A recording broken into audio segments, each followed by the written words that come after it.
I want to thank everyone who's come in person today, and then, of course, all the people who are tuned in remotely. I have to say, too, that I've always been a big fan of this site. I moved to Vermont about 25 years ago and fell in love with Morrill Homestead at my very first visit. And so a big thanks to the work and accomplishments of the Friends of the Morrill Homestead for all they've done. And I remember when this was not an education center and there were no restrooms like the ones across the way. And the changes that have occurred have been really remarkable. And I'd like to thank our friends from the Norwich Bookstore for joining us today. Deeply appreciated.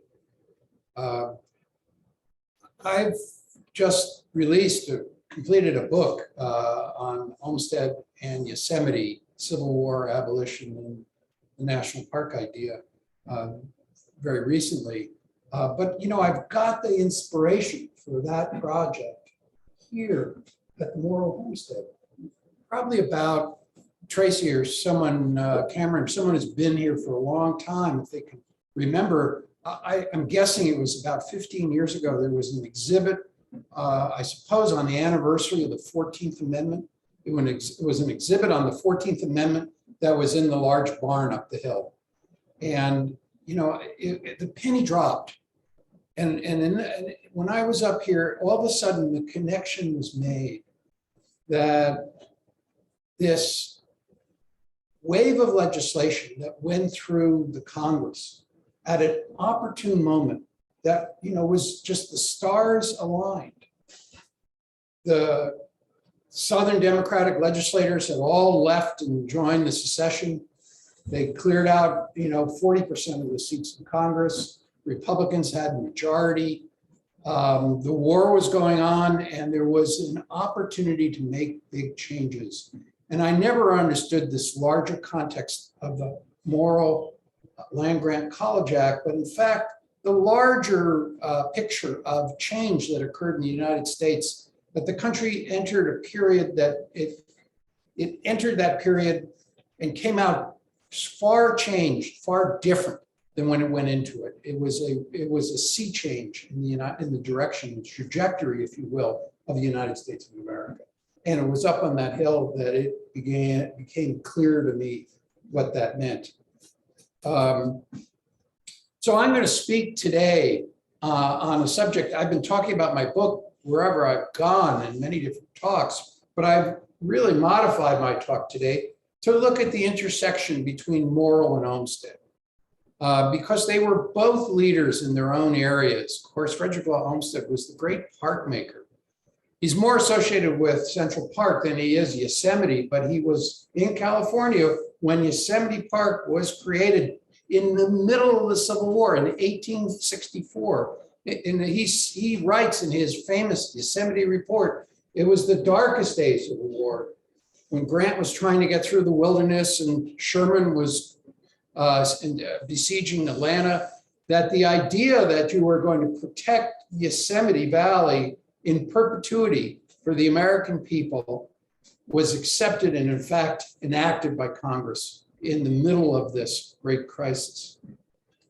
So today I'm going to examine the parallel lives of Morrill and Olmsted and where they crossed intellectually and in fact physically, because they did in fact collaborate. Now, it wasn't during the war directly that they collaborated, but after the war, they actually worked together on the improvement and the design and improvement of the grounds at the US Capitol.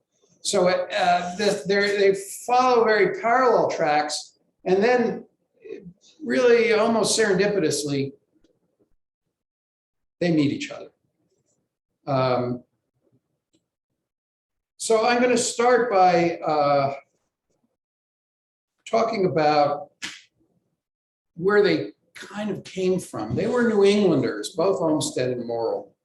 They were self-made men, but they never had a college education themselves. But both adhered to the Republican ideology of union social improvement, and the containment of slavery. Those were the three pillars that guided these two guys for a very important part of their lives. We know that Morrill's commitment to social improvement steered him into public service, and a life as a congressman and later as a senator, and advocacy for agricultural education and agricultural improvement in the United States. He was passionate about that. Olmsted's commitment led him to a life of social activism, in particular a steadfast antagonism towards slavery, which they both shared. As a journalist traveling through the antebellum South, there they are as young men.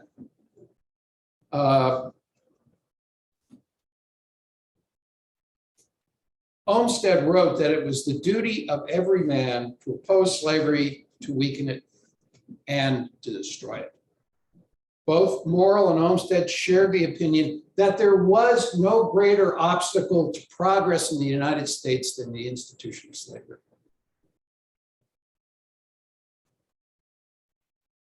Now, the title of Olmsted wrote a well-known book called Cotton Kingdom, based on his journeys through the South as a journalist. He was writing for what was to become the New York Times. And he traveled, he did 3 very extensive trips through the South. And his work really is considered the premier documentation of pre-war slave society in the South. There's been nothing quite like it, and it was an important record of that period. But he wrote a book called Cotton Kingdom. And that was an ironic reference. That title, in fact, is a reference to the words of South Carolina Senator James Hammond, who infamously on the floor of the United States Senate declared cotton is king, and that the absolute economic power of cotton would bring the whole world to our feet. That power was exercised extensively before the Civil War by pro-slavery politicians in Washington who were content with a relatively weak central government with very limited responsibilities, delivering the US mail, protecting settlers on the frontier, and pursuing fugitive slaves. They preferred financing this small government through the sale of public lands in lieu of taxation. I might add, in lieu of tariffs too, which they wanted free trade, thus avoiding taxation on enormous wealth that was accumulated through slave labor.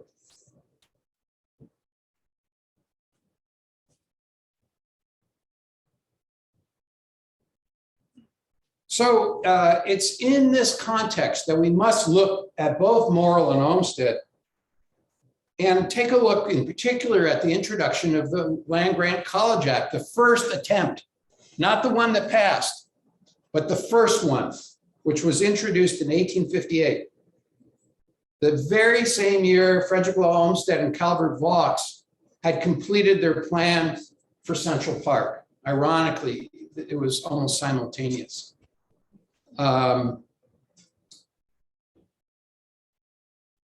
Both the proposal for agricultural colleges throughout the nation and the creation of a great park in the nation's largest city, New York City, were defiant acts in effect. They were challenging a weak government, the concept of a weak government constrained by the demands of slavery. Morrill's bill would represent an unprecedented national investment in higher education. Income from the sale of public lands, according to Morrill, would be, quote, for the use and benefit of all. In similar terms, when Central Park first opened in 1858, it was described in the Atlantic Monthly magazine as, quote, the most striking evidence yet of the sovereignty of the people in the history of free institutions. The best answer yet given to the doubts and fears which frown upon the theory of self-government. Olmsted himself described the park, Central Park, as a democratic development of the highest importance.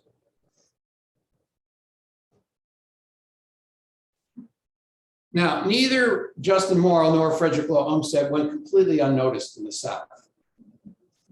The Richmond Examiner described Morrill as the very embodiment of a Yankee character.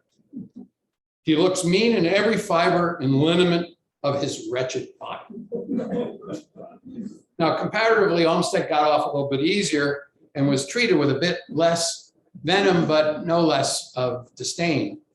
And the Southern Cultivator out of Atlanta, Georgia, said that, speaking of Olmsted, now and then a writer achieves an ephemeral reputation by the aid of false pretenses, by declaring the skillful use of high-sounding declamations on the rights of man, and by denouncing the horrors of slavery.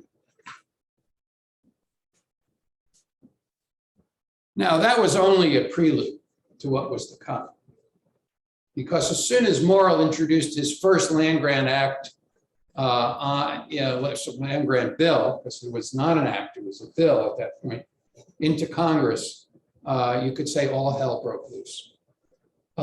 Senator Clement Clay of Alabama, who led the Democratic opposition, denounced the bill, and it says up there, his quote, one of the most monstrous, iniquitous, and dangerous measures ever introduced in Congress. If the people demand the patronage of the federal government for agriculture and education, Clay went on to say, it is because they have been debauched and led astray. He went on to describe the bill as a magnificent bribe to encourage Alabama to surrender to the federal power of her original and reserved rights to manage her own domestic affairs. Senator Jefferson Davis of Mississippi, he was a senator, this is before the war, argued that if this bill was approved, it will have, quote, warped us so far from the path the country had previously followed. Now, in the House of Representatives, Alabama Congressman Williamson Cobb warned that the dangerous precedent was being, in fact, set. And if the policy is embarked in, he asked, what shall be its limits?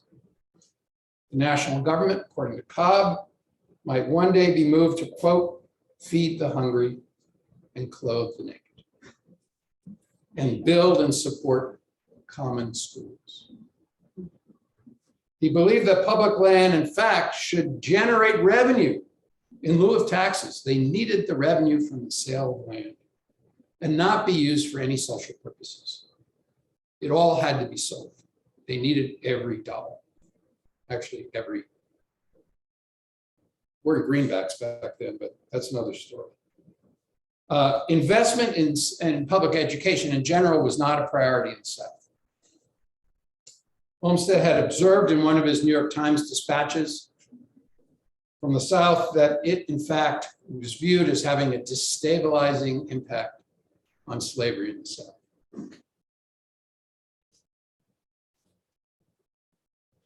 In our book, Olmsted and Yosemite, we make the case that had congressional legislation for something like Yosemite Park been introduced, or God forbid, a more radical concept of Yellowstone National Park had been introduced in the same Congress as Morrill's first land grant bill, it would have been met by an identical set of attacks for the same reasons.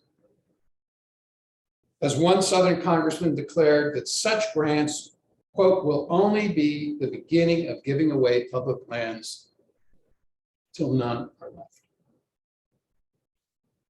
Southern Democrats committed to the unrestricted expansion of slavery would have viewed setting aside public lands for either education or, for that matter, parks with similar alarm.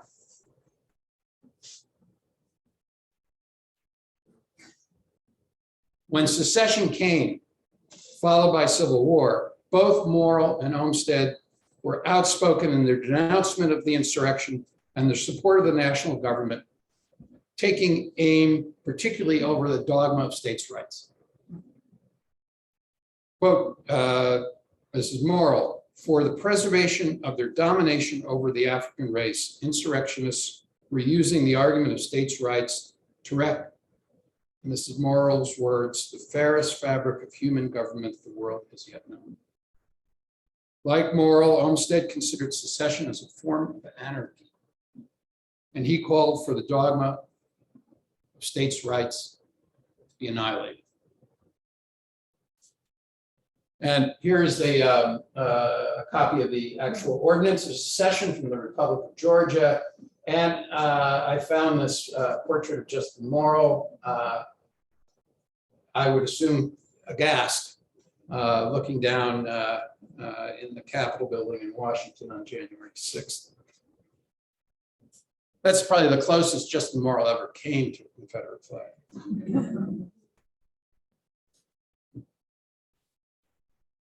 They were both, Morrill and Olmsted, they were both deeply involved in the Union war effort. In Congress, Morrill served as the chair of the House Ways and Means Committee, where he was instrumental in passing the first national income tax and other revenue measures that were critical to the execution of the war and fighting this war. Olmsted served as executive director of the United States Sanitary Commission, which was organized as an unprecedented medical relief effort for wounded Union soldiers. But it was the war that also critically positioned both Morrill and Olmsted to be in a position where they could champion the cause both of education and parks, and it would become so central to their legacy. This war the Civil War has also been called by historians America's second American Revolution. Once the Republicans, as I mentioned, enjoyed an absolute majority in Congress, and all of a sudden Democrats had in fact left to fight the nation, it became clear that there would be no negotiated settlement that would return the country to its pre-war status quo. It was not going back where it came from. At that moment, rapid changes began to happen. And it was during the spring and summer of 1862, a period of really only 5 months, that there was an extraordinary expansion of the scope and duties of the national government, fundamentally remaking the United States. Congress and the Lincoln administration sought to build, in effect, a more activist republic, focused on improvements that served a broader public interest. In those months of 1862, legislation was passed for a national banking and revenue system, first of its kind, a new Department of Agriculture that Morrill probably was very pleased with, and new land grants for railroads and homesteading. And on July 2nd, President Lincoln signed into law the Land Grant College Act. The capstone to what has been called the Second American Revolution was congressional authorization for the recruitment of Black soldiers into the United States Army, followed quickly by the release of the preliminary draft of the Emancipation Proclamation. Taken as a whole, all of these measures affirmed the efficacy and value of a Republican government and the necessity of defending it. Morrill gave his unequivocal support to emancipation, saying, quote, "We should be cowards if we were to surrender our grip upon the throat of the monster." Olmsted wrote, "I would rather go through the farce of acknowledging Southern independence than have the Union ever return to what it was. Slavery and Republican liberty cannot exist together."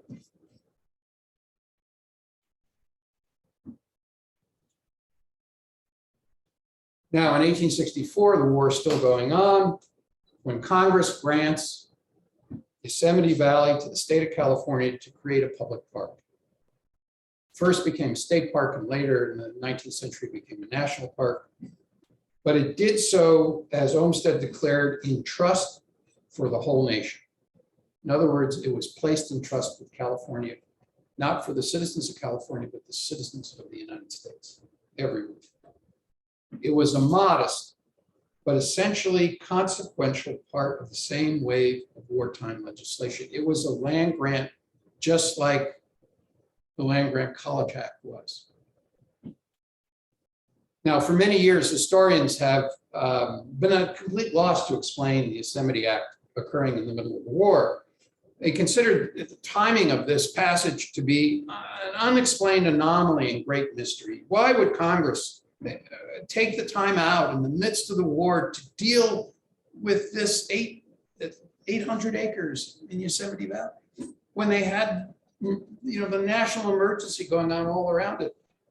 Now, in our book, we argue that quite to the contrary, we placed the Yosemite Act squarely, along with the Morrill Land Grant College Act, squarely in the context of the war. It was passed in a larger framework of legislative and constitutional reforms. And it was passed not in spite of the war, but because of the war. Lincoln believed if an insurrection could interfere with the functioning and the continuity of constitutional government, quote, it might fairly claim to have already conquered and ruined us.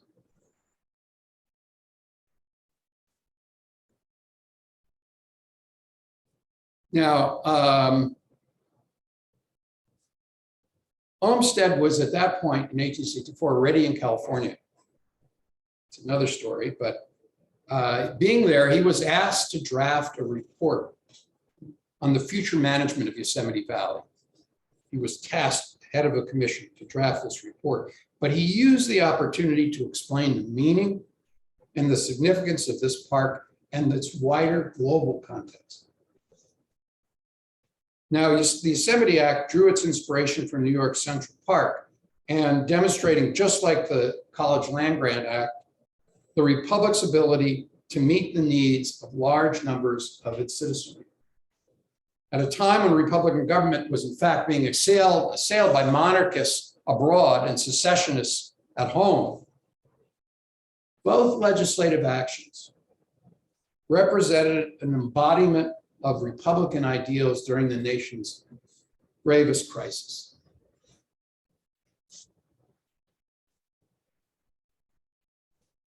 Let's for a moment take just a bit of a closer look at this Yosemite report. Just as Morrill desired to end the monopolization of higher education for the sons of affluent families, Olmsted, in his 1865 report, warned about the monopolization of the choicest scenes in the country and the means of recreation connected with them by a very few, very rich people. In his report, Olmsted affirmed every individual's entitlement to enjoy the nation's most spectacular landscapes, and in the process, he framed what would become the intellectual foundation for our system of national parks. In a quote, the establishment by government of great public grounds for the free enjoyment of the people is thus justified as a political duty. Olmsted believed that the government had a compelling interest to support these great parks on an equal footing with all its other major responsibilities. Now, it should be clear that the free enjoyment of the people did not, at the time, include all people. Indigenous people were never included among the beneficiaries of Lincoln's new birth of freedom, as they were forced out of ancestral lands, repurposed to, in fact, expedite Republican policies, including land grant colleges and parks. And there'll be another talk Tracy referred to that will address this issue in greater detail. An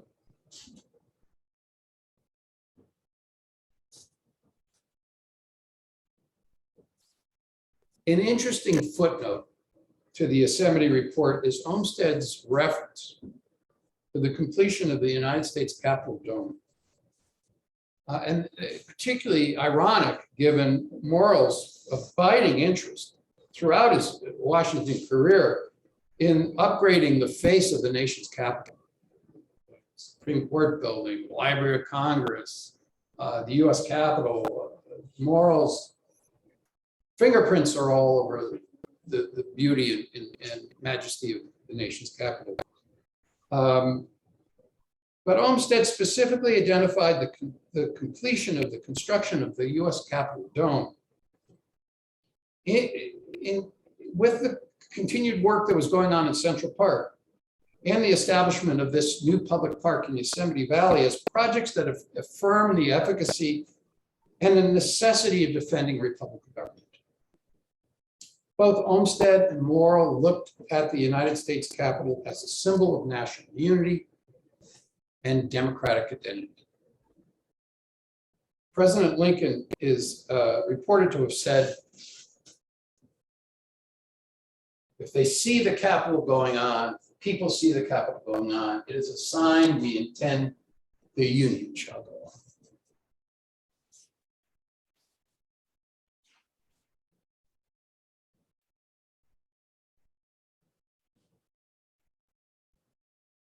Now, it was in fact the post-war design of the US Capitol grounds, which now Senator Morrill was overseeing beginning in 1873, that ironically finally brought Olmsted and Morrill together. Soon after the completion of the Yosemite report, Olmsted had returned east and had resumed what was to become a hugely successful professional landscape architecture practice. Very well known. Now, as chairman of the Senate Committee on Public Lands, Morrill, in fact, wrote to Olmsted and appealed for his services to plan the improvement of the much abused grounds of the US Capitol. And you can get a sense when I say abused. If you look at this photograph on the left, it had been bivouacked for Union soldiers during the war. There was nothing but dust, really. And on the right is actually the Olmsted plan for the US Capitol grounds that was developed over the course of about 15 years. I'm not going to go into a great deal of detail about the plan for the US Capitol grounds. That's another talk. But suffice to say, when Morrill summoned Olmsted, he was quite emphatic. In fact, here's a copy of Morrill's message to Olmsted, the actual letter to Olmsted. You say very plain spoken. I hope you feel sufficient interest in this rather national object. That's an understatement. Not to have it botched. Well, let's just say it was convincing enough, because Olmsted, in fact, responded to the summons and went down to Washington and met Morrill, and it was the beginning of a long collaboration. Now, I've left hopefully a lot of time for some questions. I hope you have questions, but I'm going to just say in conclusion and ask, what can we draw from the narrative I've told? Well, for number one, I think we could say that Morrill and Olmsted both believed that the national government had a major role in improving public life and expanding and protecting the rights of American citizens.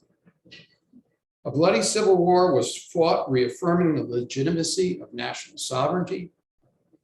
And with the adoption of the 14th, 15th, and eventually the 19th Amendment, the federal government became the guarantor of a host of individual and civil rights, including the right to vote, that had all previously been the responsibility of the state governments to interpret and, if they chose, to restrict.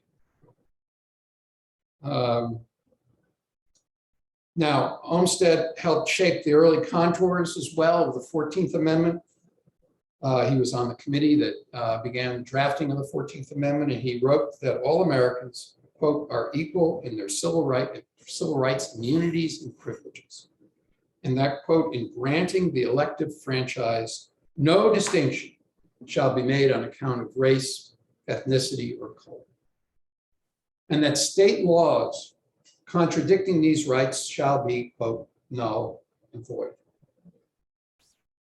With the war won and slavery destroyed, Olmsted is well believed in his words that it was time, quote, for the abolition of class and caste before the law, unquote.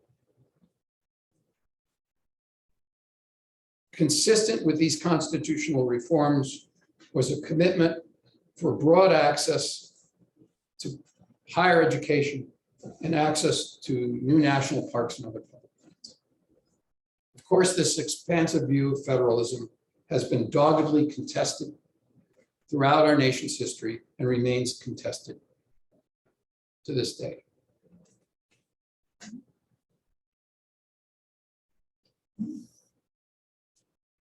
Now here we return, as I close, to Olmsted and Morrill, a bit older.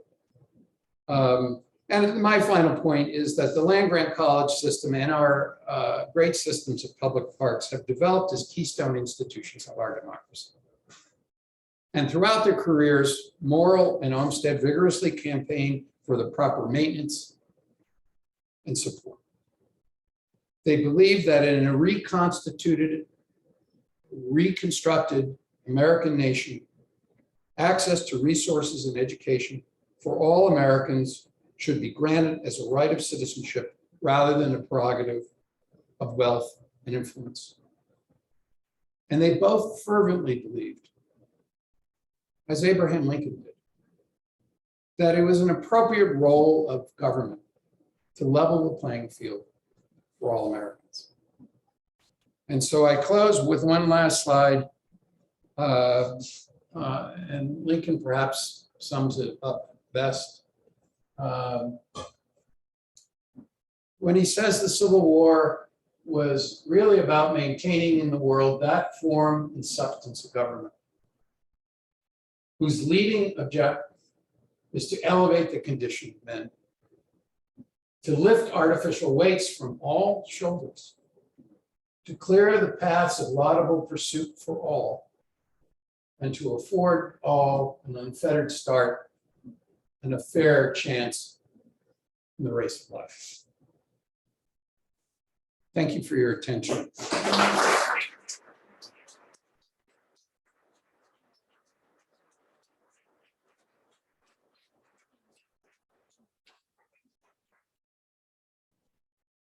Now we're going to bring Vin up, who knows how to do everything technological.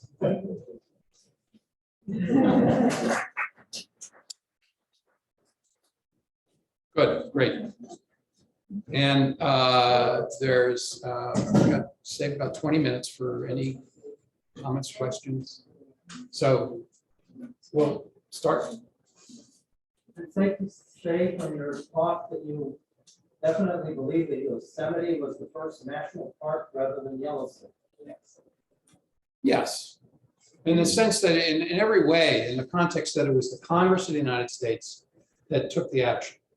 This Yosemite was not created by the state of California. It was created by the United States Congress and signed by the act was signed by President Abraham Lincoln. It was an expediency since there wasn't, in fact, a National Park Service, no bureau or agency at that point, and the war was raging, to have California take trust. But it was given as a trust to the state of California. And it wasn't until the 1890s that a larger Yosemite National Park was created around the state reserve. And then after the turn of the century, that was added. And the park was in effect unified. Yes. Would you say legitimately that what you have been describing was a prelude to what happened 50 years later with Pinchot and Roosevelt and Muir coming along and launching the new era of conservation? Were there connections between these 50 years later? I just wonder if they saw it, Pinchot at all, looking back at what has been accomplished. They, 50 years wasn't that long, but these lives have overlapped. So they knew each other. And in fact, Pinchot was very aware of Olmsted, as was Muir. John Muir sort of was in Canada during the American Civil War. He wasn't around. He came in later into the scene. And California's management of Yosemite after the war was a very mixed record, and it was very contested. In fact, it got all the way to the Supreme Court. There was an effort to actually carve out some private homesteads in Yosemite Valley. And the Supreme Court made a very important ruling against that, that has helped the National Park Service ever since. But to get to your point, Muir was a great campaigner for Yosemite, for the creation of the national park, and then for the joining of the Yosemite Valley to the larger surrounding national park. But in his battles with the state of California, at one point, Olmsted is drawn into it. By that time, Olmsted is in the East. He's been pursuing this career, national career all over the country. He's done the work in Washington, D.C., and he's very reluctant to go back into Yosemite, but he feels an attachment. And he is, in fact, drawn back to Yosemite Valley and has a disagreement with Muir. And Muir makes it known, and it's in our book, this little episode. Muir is not happy with Olmsted. I think it was more that he did not want to share the limelight with Olmsted, the famous Olmsted.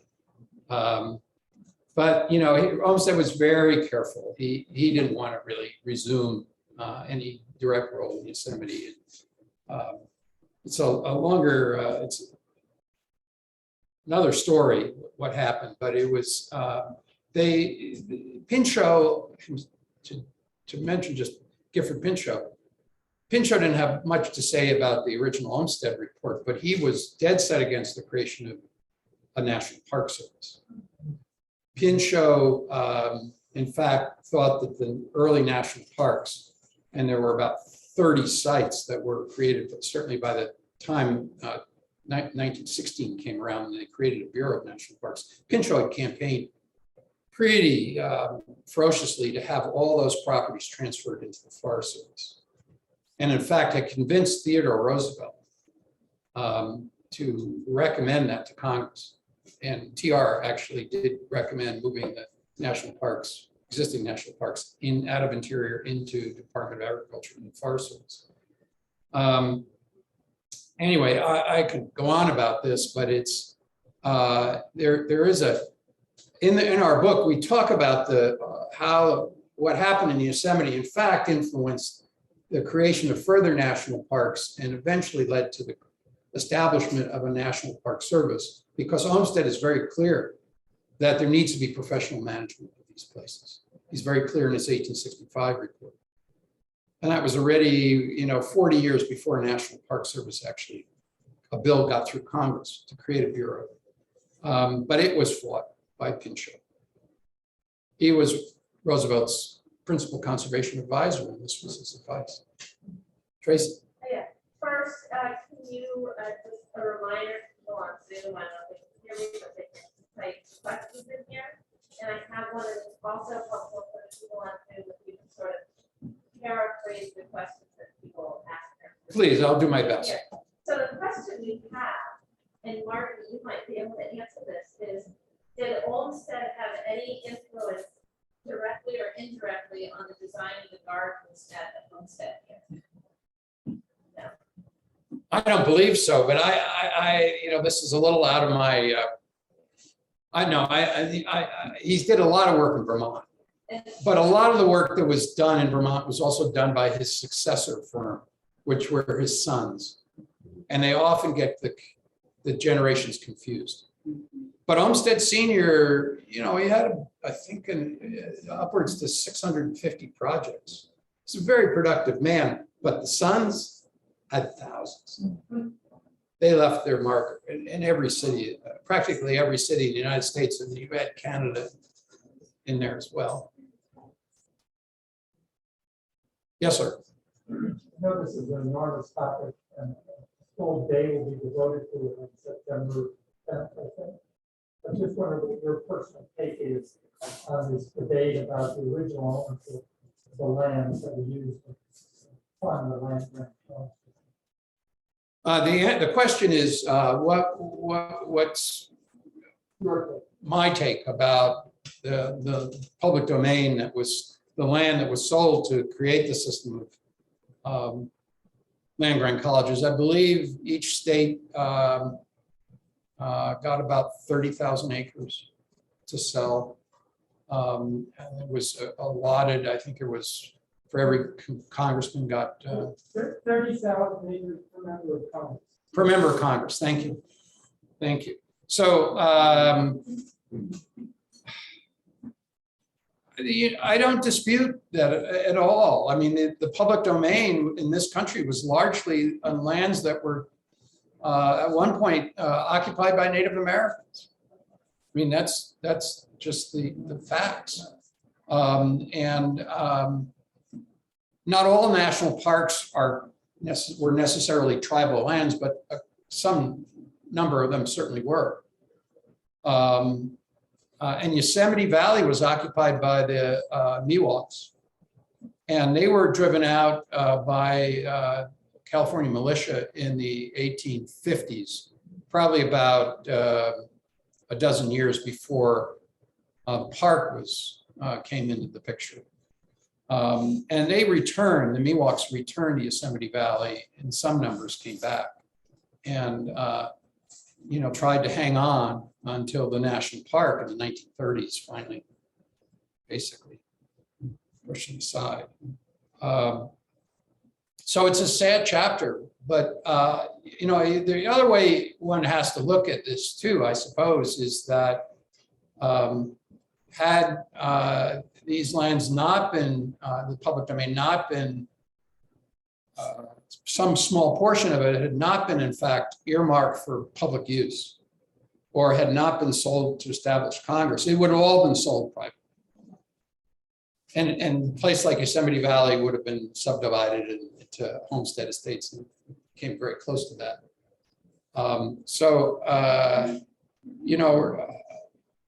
It's a complicated story. But the Native American connections to these landscapes needs to be completely recognized, understood, and to the extent possible, people need to be reconnected with their land and their stories. I hope that's an answer. Yes, sir. Just wondered, was there, other than the U.S. Capitol collaboration, was there any other subsequent cooperation between Olmsted and I'm glad the question is, was there anything else that Olmsted and Morrill intersected on besides the Capitol? And I'm so happy that you asked this question, because in our book, we in fact found another connection. Olmsted had always dreamed of taking on Niagara Falls. Niagara Falls was the one that got away. Niagara Falls arguably should have been a national park. It was considered at the time in the 19th century as to be the greatest scenic wonder in North America. And, I would argue that Yosemite Valley certainly rivaled it. But in popularity, Niagara Falls just was on the top. And yet it was poorly treated. And there was no effort to do any sort of reservation until Olmsted launched a campaign with others and actually formed an organization. This is very early in civic involvement. And as we celebrate the Friends of the Morrill Homestead, we have to realize that this was, Olmsted organized a pro-park NGO, one of the first ones, to fight for Niagara Falls preservation in the 1880s. And there was probably a conflict of interest because he ended up getting the job, but he campaigned for this park. And he had this organization circulate a petition to the legislature of the state of New York, because it was preserved by the state of New York as a state park, Niagara Falls. And so this petition had to be, he circulated this petition all over the world. At that point, Olmsted was pretty famous. But I got a copy of the petition and I read everyone who signed the petition. And it's a who's who of Olmsted's total of his career up to that day. Every place he's been, he went back and got someone to sign this petition.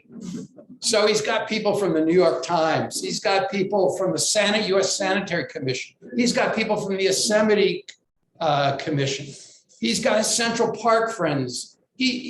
And he's got, who else? Justin Morrill signed the petition. So I was delighted to see Morrill's name on the petition. So that's the an indirect connection. I don't believe they actually did anything else. The Capitol, though, was no small project. That went on for decades. Any other questions from afar, Tracy, or from our listeners?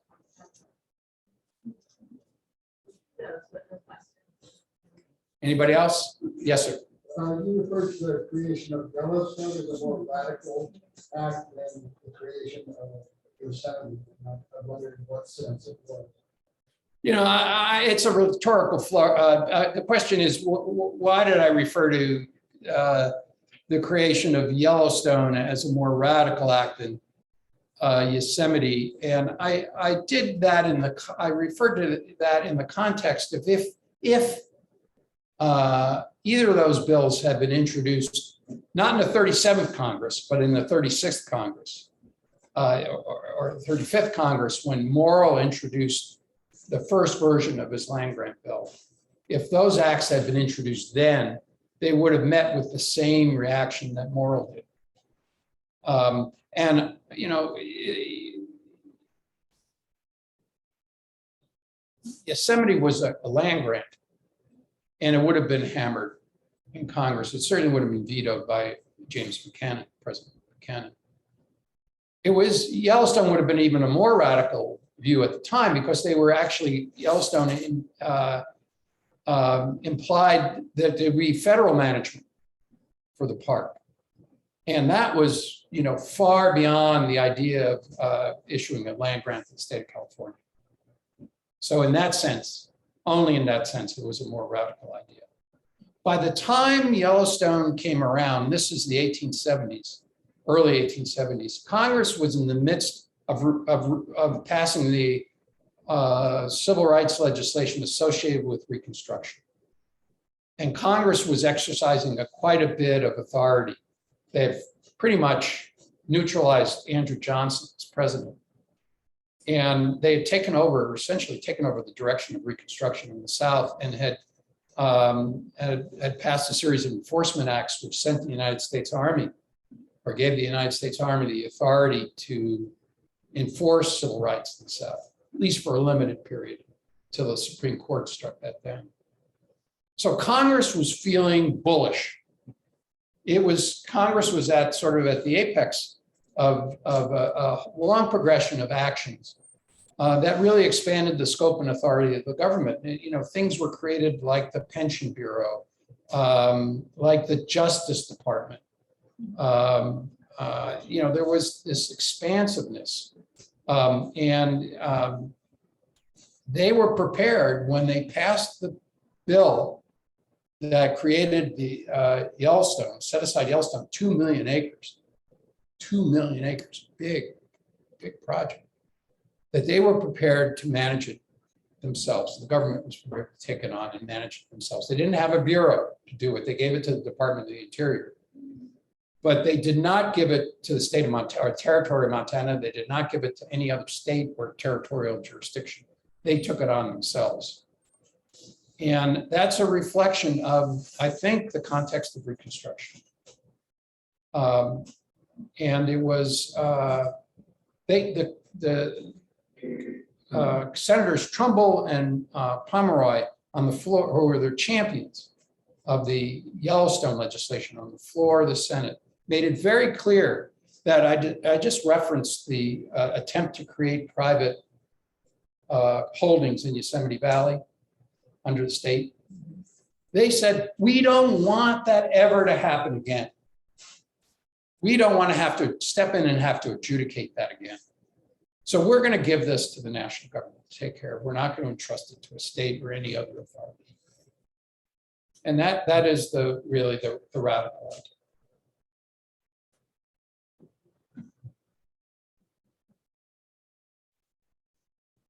Well, thank you all for your attention today.